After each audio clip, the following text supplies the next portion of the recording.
Bienvenidos a la semana 4 del módulo de gestión financiera de la empresa de la Maestría en Gestión y Dirección de Proyectos de la Universidad Benito Juárez García. Yo soy Alexander Puentes Gómez. En esta semana reconoceremos las diferentes fuentes de financiación de largo plazo, su aplicabilidad, condiciones e impacto en las finanzas corporativas que amplíen su horizonte en la toma de decisiones y la estructuración del capital de la empresa. Abordaremos el tipo de financiamiento a largo plazo, que incluye los créditos y arrendamientos como fuentes de recursos utilizados en estos créditos, así como las fuentes internas y externas de financiación que operan en este tipo de plazo. Trabajaremos 3 actividades: el foro, el cuestionario y el taller. En el foro hablaremos acerca de las decisiones de financiamiento de largo plazo, para lo cual cada maestrante deberá participar aportando argumentos que permitan establecer en el contexto en el que se desempeñan cuáles serían las fuentes de financiación de largo plazo que más le convendría utilizar si decidiera cambiar su estructura de capital. El cuestionario: cada maestrante deberá hacer la lectura de los capítulos 15, 16 y 17, páginas 471 a 571 del libro Fundamentos de Finanzas Corporativas de Ross, Westerfield y Jordan y responder las preguntas propuestas. Tendrá un valor de 5 puntos.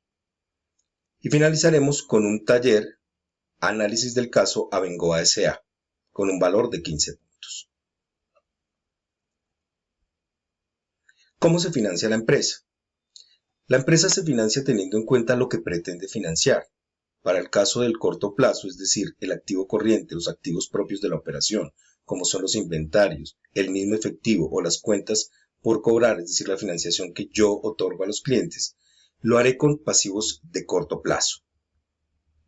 Para el caso del activo no corriente, cuya permanencia o cuya vocación es la permanencia dentro de la empresa, se hará con pasivo no corriente, es decir, con deudas a largo plazo y con el patrimonio, es decir, con aportes de los socios.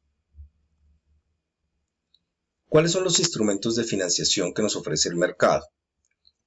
En cuanto al activo corriente en relación con el pasivo corriente, ya vimos la semana anterior los créditos con y sin garantía y los proveedores como fuentes de financiación.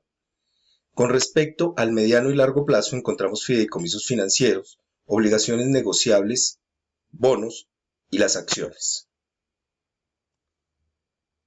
Los bonos representan valores de deuda, es decir, son títulos representativos de deuda que emite la empresa.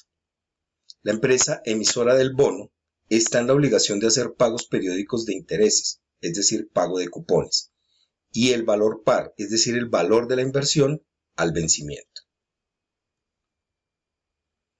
El precio de un bono refleja el valor presente de los flujos de efectivo futuros con base en la tasa de rendimiento requerida y que depende de 2 factores. La tasa libre de riesgo, que depende de las expectativas inflacionarias, el crecimiento económico, la oferta de dinero y el déficit presupuestal del gobierno. Es decir, estamos hablando de la conservación del poder adquisitivo del dinero en el tiempo. Y la prima de riesgo, que es el plus o el adicional, en el cual el bono es, cuando es a mayor plazo, la prima de riesgo por incumplimiento tiende a ser mayor y depende básicamente del crecimiento de la economía, la situación de la industria y de la empresa emisora. Por otro lado, las acciones son títulos valores que representan la propiedad de la empresa, es decir, no son títulos de deuda, sino que representan propiedad dentro de la empresa. Participan en calidad de dueños. El comprador de las acciones se convierte en propietario, no en acreedor de la misma. Las acciones como título de valor pueden ser vendidas a otros inversionistas, es decir, son negociables a través del mercado secundario sin que esto afecte directamente la situación financiera de la empresa.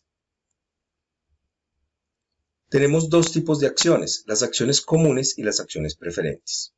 Las acciones comunes u ordinarias conceden a sus propietarios ciertos derechos, como votar en asuntos claves de la empresa, por ejemplo, la designación del consejo de administración, la autorización para emitir nuevas acciones comunes, modificaciones a las escrituras constitutivas de la empresa y la adopción de reglamentos internos.